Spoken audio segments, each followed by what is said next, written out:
Hello students, welcome back. In this video session, we will start with new topic that is kinematic synthesis of mechanism. So in this video, we will start the exact meaning of kinematic synthesis and what is the need of kinematic synthesis of the mechanism. तो सबसे पहले हम start करेंगे analysis part के साथ कि हम ये करते क्यों है, कि क्यों इसकी नीड क्या है एक्चुअली में। तो बेसिकली जब हमारा मोटिव क्या रहता है कि जब हम इस तरह के सब्जेक्ट्स पढ़ते हैं, जब एक्चुअल में हम यूज करते हैं प्रैक्टिकली, तो हम यही सोच के करते हैं कि जब भी हम कोई लिंक बना रहे हैं, मैकेनिज्म बना रहे हैं, नंबर ऑफ लिंक्स को जोड़ के मैकेनिज्म बना रहे हैं, तो कहने का मतलब कि जब जो उसको हम इनपुट दे रहे हैं वो उसकी आउटपुट फॉर्म में मिले मुझे, चाहे मोशन में हो या कुछ यूजफुल वर्क हो। तो इस चैप्टर में हम ये स्टडी करेंगे कि क्या अगर आप चाहते हैं कि जो आप इनपुट दे रहे हैं उसकी एग्जैक्ट 100% तो नहीं बोल सकता मैं, लेकिन जितना हम कर सकें, अगर आप एग्जैक्ट उसकी वैल्यू चाहते हैं, उसकी पावर या मोशन चाहिए आपको, तो आपको किन किन चीजों का ध्यान रखना पड़ेगा, क्या क्या आपको माइंड में रखना पड़ेगा।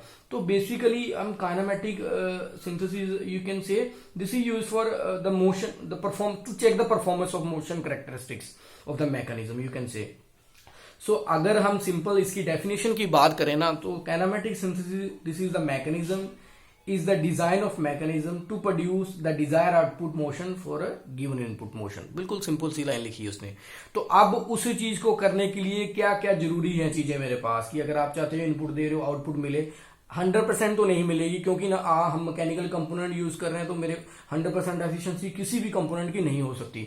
तो क्या क्या चीजों की जरूरत पड़ती है, कैसे इसको सिलेक्ट करेंगे, कैसे हम स्टार्ट करेंगे। हमने पढ़ा कि एक नंबर ऑफ लिंक को जोड़ के क्या बनता है, मैकेनिज्म बनता है। जब उसके बीच में रिलेटिव मोशन होता है तो उसको हम बोल देते हैं काइनेमेटिक मैकेनिज्म या काइनेमेटिक लिंक बोल देते हैं। सिंपल सी बात है। तो इसके टाइप्स ऑफ सिंथेसिस हैं जो बहुत ही इंपॉर्टेंट। सबसे पहले टाइप सिंथेसिस, सेकेंड है नंबर सिंथेसिस, थर्ड है डायमेंशनल सिंथेसिस। तो ये हम स्टडी करेंगे कि सिंथेसिस में है क्या एक्चुअल में, कि कैसे हम सिलेक्ट करेंगे कि यार एग्जैक्ट मेरे को मिल जाएगी, मैं इनपुट दे रहा हूं, मेरे को आउटपुट मिलनी चाहिए, या मैं किसी भी एक कंपोनेंट से दूसरे कंपोनेंट तक मैंने पावर ट्रांसमिट करनी है, तो कहां पे लॉस हो रहा है, किसकी वजह से लॉस हो रहा है, वो हम देखेंगे, स्टडी करेंगे इसी चैप्टर में। तो सबसे पहला जो टाइप है मेरे पास दैट इज है टाइप सिंथेसिस। टाइप सिंथेसिस है मेरे पास सबसे पहला पॉइंट। तो इस पॉइंट में हम क्या करेंगे कि जो आपने मैकेनिज्म डिजाइन किया ना, जो करना है, हम उसकी सिलेक्शन करेंगे। सबसे पहले सिलेक्शन करने के लिए आपको किन किन चीजों की जरूरत पड़ेगी, तो आपको दिमाग में होना चाहिए कि आपको मोशन किस तरह का ट्रांसफर चाहिए, किस तरह का मोशन करना है आपको। जैसे फॉर एग्जांपल कि अगर एक बेल्ट से एक पुली से दूसरी पुली तक पावर ट्रांसमिट करनी है, तो आपकी रिक्वायरमेंट किस तरह की रहेगी, किस तरह का आपको सिस्टम चाहिए होगा। मेरे पास एग्जाम्पल है, अगर आप एक पुली से दूसरी पुली तक पावर ट्रांसमिट करना चाहते हो, बेल्ट ड्राइव का भी यूज कर सकते हो, चेन ड्राइव का भी यूज कर सकते हो, गियर ड्राइव का भी यूज कर सकते हो। क्लियर है। तो आपको ये चीज ध्यान में रखनी है कि आप जो भी सिलेक्शन करेंगे ना मैकेनिज्म का, है ना, तो वो आपको ध्यान में रखना होगा। अब देखो सिंपल सी बात है, अगर हम गियर और बेल्ट के बीच में कंपैरिजन करें, अगर आपको हाई वेलोसिटी रेशो चाहिए तो आप गियर यूज करेंगे। अगर आपको वेलोसिटी रेशो के साथ कंसर्न कम है लेकिन चाहिए, लेकिन अगर लॉस भी होता तो चलेगा, तो आप बेल्ट ड्राइव भी यूज कर सकते हो। लेकिन ये और भी डिपेंड करेगा कि आप किस तरह के पर्पस के लिए यूज कर रहे हैं, या कितना डिस्टेंस है दोनों के बीच में भी, ये भी डिपेंड करेगा। फॉर एग्जाम्पल अगर हम बात करें गियर बॉक्स की, तो वहां पे वेलोसिटी रेशो हाई चाहिए होती है, लेकिन स्पेस भी बहुत कम से कम करनी होती है हमें, तो इसलिए वहां पे हम गियर का इस्तेमाल करते हैं। For example your wrist watch also, जो हम वॉचेस में यूज करते हैं, वहां पे भी हम एपिसेक्ली गियर ट्रेन का ही इस्तेमाल करते हैं। तो इसके अलावा आपको और क्या सिलेक्ट करना है, जब आप ड्राइव सिलेक्ट कर लेंगे ना, तो उसके बाद आपको ये ध्यान में रखना कि उसकी मैन्युफैक्चरिंग का भी ध्यान रखना कि आप मटेरियल किस तरह का सिलेक्ट कर रहे हैं, स्पेस किस तरह की है, उसकी सेफ्टी है कि नहीं है। तो ये सबसे पहले पॉइंट में that is very very important type of synthesis. तो सिंथेसिस में आपको ये चीजें ध्यान में रखनी है। इसके बाद जब ये आप ड्राइव सिलेक्ट कर लेंगे, मोशन सिलेक्ट कर लेंगे किस तरह का चाहिए, मैन्युफैक्चरिंग प्रोसेस, मटेरियल की सिलेक्शन कर लेंगे, सेफ्टी फैक्टर को भी कंसीडर कर लेंगे, नेक्स्ट आएगा नंबर सिंथेसिस मेथड। अब नंबर सिंथेसिस में हम क्या करेंगे कि हम डिसाइड करेंगे कि कितने नंबर ऑफ लिंक हम यूज करें उस कंपोनेंट को, मशीन को बनाने के लिए, कि 4 लिंक चाहिए, 5, 6, 7 या 8 चाहिए हमें लिंक, और कितने हमें नंबर ऑफ ज्वाइंट चाहिए। Let us suppose we have example of 4 bar chain. तो अगर मेरे पास मैं 4 बार चेन बनाऊं, this is this one, right. अब इसको बनाने के लिए यहां पे मैं मोशन लगाऊंगा, मतलब क्या है कि अब ये रोटेट करेगा तो इस डायरेक्शन में रोटेट करे, ठीक है जी। तो अब मेरे पास कितने लिंक है, 1 2 3 एंड 4, तो ज्वाइंट कितने बने, 1 2 3 एंड 4 ज्वाइंट बने।